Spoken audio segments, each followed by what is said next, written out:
싶은 말씀. 레위기 5장 1절부터 13절입니다. 5절 한 절 읽겠습니다.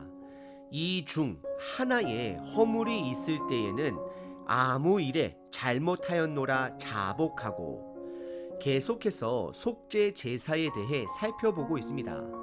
속죄 제사는 죄를 깨닫고 희생 제사를 통해 하나님으로부터 용서를 받는 제사입니다. 4장에는 속죄 제사를 드려야 하는 4가지 그룹에 대해 살펴봤습니다. 첫 번째는 이스라엘 공동체의 리더, 제사장이 죄를 범한 경우.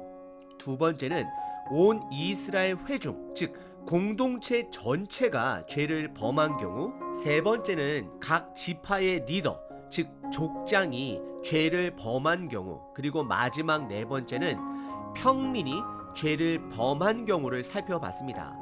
각각 속죄 제사를 드리는 대상에 따라 희생 제물이 달랐습니다. 예를 들어 제사장 또는 온 이스라엘 회중의 죄를 속죄하기 위해서는 숫송아지를 하나님께서 요구하셨고, 족장인 경우에는 숫염소, 평민인 경우에는 암염소 또는 암양을 드리도록 요구하셨습니다. 결국 그들의 신분의 책임감의 위치에 따라 더 큰 책임이 따른다라는 것을 속죄 제사를 통해 확인했습니다. 그리고 오늘 본문은 평민들이 속죄 제사를 드려야 하는 상황을 4가지로 나열하며 염소나 양을 드릴 수 없는 가난한 자들, 그리고 가난을 넘어 초극빈에 처한 자들이 속죄 제사를 드릴 수 있는 방법을 알려주시고 있습니다. 왜냐하면 속죄 제사는 옵션이 아니라 죄를 범한 경우 반드시 드려져야 하는 의무적인 제사이기 때문입니다. 하나님은 우리들의 마음을 보시는 분이십니다. 그러기 때문에 무엇을 드리느냐가 중요한 것이 아니라 자복하는 마음, 회개하는 마음이 중요한 것이고, 하나님께서는 그 마음을 받으시는 것입니다. 결국 죄의 용서는 동물의 피나 곡물에 있지 않습니다. 오직 하나님의 능력에만 있습니다. 하나님의 언약에 있습니다.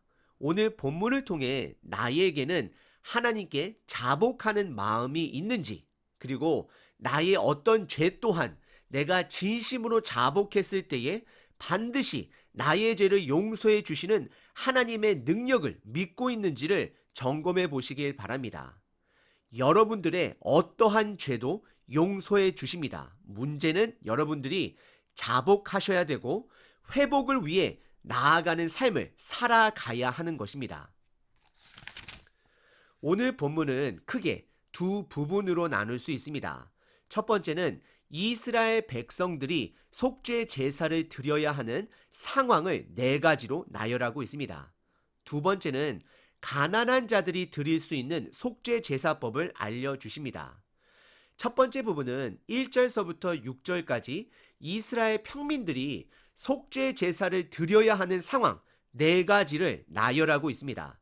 특징은 무지 중에 죄를 짓고 뒤늦게 깨달은 상황을 말하고 있습니다. 첫 번째 상황은 1절에 누구든지 상대방이 저주하는 소리를 듣고서도 내가 본 것을, 들은 것을 알리지 않으면, 즉 증인이 되지 않으면 그는 자기의 죄를 져야 한다라고 성경은 말하고 있습니다. 하나님은 공동체의 중요성을 여기에서 드러내십니다. 이웃을 위한 증인이 되는 것, 그것이 귀찮다 할지라도 그것은 우리의 선택이 아니라 필수라는 것입니다. 그리고 두 번째 상황은 2절에 만일 누구든지 부정한 것들이나 들짐승, 가축, 곤충들의 죽은 것을 모르고 만졌거든 속죄 제사를 드려야 함을 말씀하고 있습니다. 그리고 세 번째 상황은 3절에 직접적으로 부정한 것을 만진 것이 아니라 2차, 3차를 통해 간접적으로 만졌다라는 것을 뒤늦게 알았을 때는 속죄 제사를 드려야 함을 말씀하고 있습니다. 예를 들어 팬데믹 상황 속에 1차 감염자와 접촉한 2차 또는 3차 사람들 또한 격리 조치를 해야 하는 것으로 이해하시면 되겠습니다. 그리고 마지막 4번째 상황은 4절에 어떠한 맹세로 인해 그것이 순간적으로 함부로 말한 맹세라는 것을 뒤늦게 깨닫게 되면 속죄 제사를 드려야 함을 말씀하고 있습니다. 그리고 이어지는 5절과 6절에서는 함께 나눈 네 가지 상황 중에 반드시 있어야 하는 속죄 제사의 두 가지 정신을 말씀하십니다. 첫 번째는 스스로 자복해야 합니다. 두 번째는 속죄 제사를 암양 또는 암염소를 가져다가 드려야 한다라 말씀하고 있습니다. 자복한다라는 것은 스스로 적극적으로 내 죄를 고백하는 것입니다. 숨기는 것이 아닙니다. 지어나는 것이 아닙니다.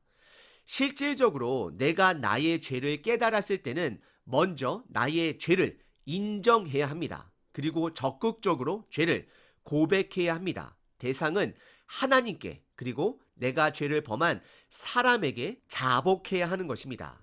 그리고 오늘 본문에 나열한 네 가지 속죄 제사의 상황을 다시 한번 정리해 보면 다음과 같습니다. 첫 번째는 증언 함구의 죄입니다. 이것은 공동체의 돌봄이 중요함을 말씀하고 계십니다. 나만, 내 가족만 생각하는 것은 죄라는 것입니다. 우리는 이웃을 돌볼 책임이 있음을 말씀하고 계십니다. 그리고 두 번째 상황은 의도치 않게 부정한 동물, 곤충, 시체를 만지게 된 경우를 말하고 있습니다. 이것은 우리 모두가 의도치 않게 죄를 범할 수 있음을 말씀하고 있습니다. 그리고 세 번째 부분은 다른 사람의 부정함에 간접적으로 접촉함으로 인한 부정함을 말씀하십니다.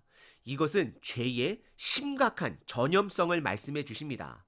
그래서 개인의 회개를 넘어 공동체의 회개가 중요함을 말씀하고 있는 것입니다.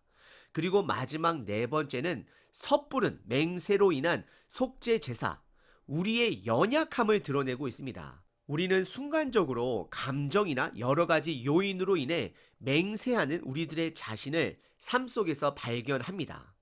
오늘 본문의 첫 번째 부분은 네 가지 속죄 제사를 드려야 하는 상황을 나열하면서 동시에 자복하는 마음이 반드시 있어야 하고 속죄 제사, 제물은 반드시 드려야 함을 말씀하고 있습니다.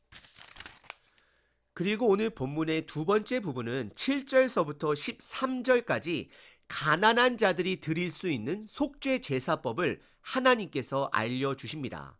우선 7절서부터 10절까지 일반적으로 가난한 분들을 위한 속죄 제사법을 살펴보겠습니다. 7절의 시작이 만일 그의 힘이 어린 양을 바치는데 미치지 못하면으로 시작을 합니다. 즉 양이나 염소를 희생 제물로 드리기 어려운 가정들은 산비둘기 2마리 또는 집비둘기 새끼 2마리를 하나님께 드리도록 합니다. 여기서 말하는 산비둘기는 야생 비둘기를 말하는 것이 아닙니다. 집에서 키우는 비둘기의 또 다른 한 종류를 말하는 것입니다.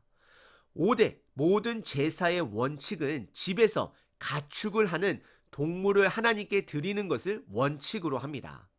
그리고 비둘기 경우에는 예배자가 아닌 제사장이 직접 그 동물을 비둘기의 목을 비틀게 됩니다. 그리고 그 피를 번제단에 뿌리고 나머지는 번제단 위에 태워 올려드립니다. 그리고 이어지는 11절서부터 13절은 비둘기도 드리기 어려운 극빈자 가정을 위한 속죄 제사법을 알려주십니다. 11절의 시작이 2마리의 비둘기도 희생제물로 드릴 수 없는 가정이면 고운 가루 10분의 1 에바를 가져다가 속죄 제사를 드리도록 말씀하십니다. 10분의 1 에바는 라면 2인분의 물의 양으로 생각하시면 됩니다.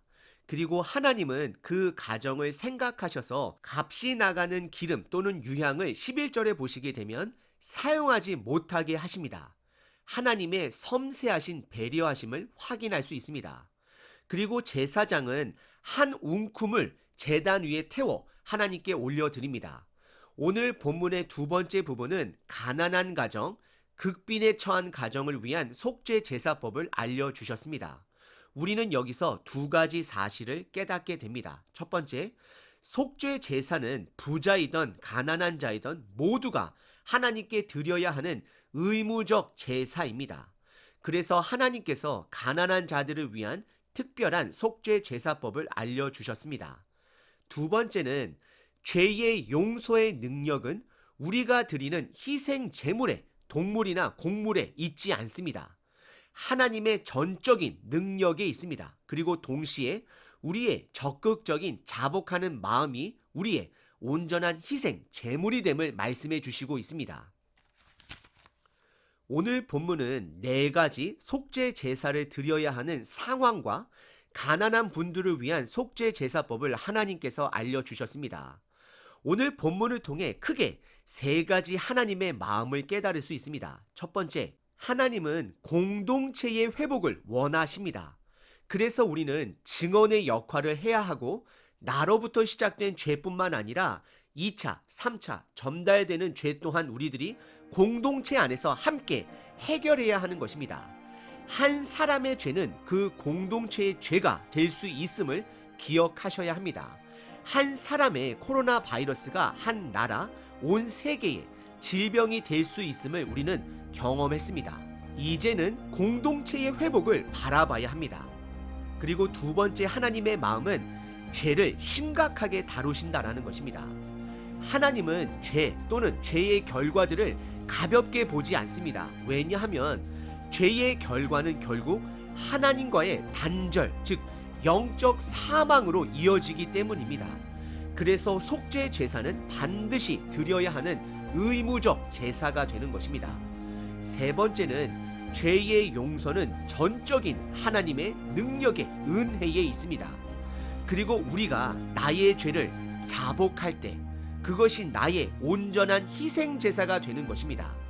가장 중요한 것은 우리의 자복하는 마음과 하나님의 능력만이 우리의 죄를 해결할 수 있게 되는 것입니다. 그래서 예수님의 십자가 죽음으로 우리의 죄가 단번에 해결되었다라는 것을 우리는 믿습니다.